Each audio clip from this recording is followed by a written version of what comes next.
Ngibingelele kuwe mlaleli, ngiyathemba ukuthi uyaphilayo. Mina sicela kuwe-ke laphana ukuthi-ke uma ngabe usamosha kuleli khasi-ke leli-ke wenze okulungile lapha ngicindezele-ke ibhathini usubscribe nje akubizi imali kumahhala nje occasion nesenti-ke elimnyama-ke leli-ke khona uzokwazi ukuthi uthole zonke iy'ndaba esizokulethela zona-ke kulo-ke leli khasi-ke leli-ke kusukela-ke manje-ke so ongakwenza-ke nje lapho ke cindezele ibhathini usubscribe njengamanje-ke udaba kulethele lona namhlanje sike-MK laphana sikhiphe-ke isimemezelo-ke laphana-ke sibhekise kubalandeli be-MK-ke esisho ukuthi-ke isixhumene-ke ne-ANC na-ke laphana kwakukhona iy'ngxoxo esezikhona-ke. Uma-ke fundela-ke le statement-ke sibhalwe kanje. Media statement. MK Party clarifies engagement with ANC on collusions.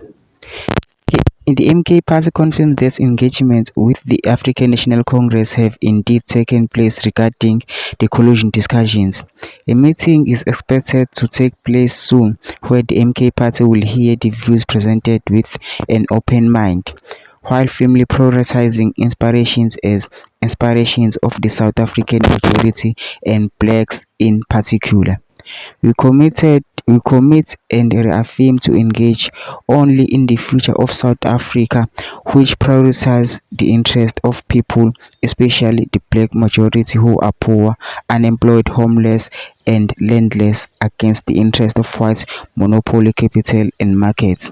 Any collusion has to focus on eradicating the system that preserves and supports the prolonged political subjection and economic enslavement of our people.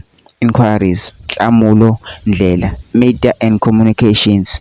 Lesi-ke bekuyi-statement-ke besibhalwe i-MK Party-ke laphana-ke. Mina ngicela kulaphana usungene kuma-comment section-ke ufike usho umbono wakho ukuthi ngicabangani-ke ngaloke lolu daba-ke lolu-ke sicela nebhathini nje usubscribe nje akubizi imali kumahhala nje occasion nesenti-ke elimnyama-ke leli-ke khona uzokwazi ukuthi-ke uthole zonke-ke iy'ndaba-ke ezintsha sizokulethela zona-ke kulo-ke leli khasi-ke leli-ke kusukela-ke manje.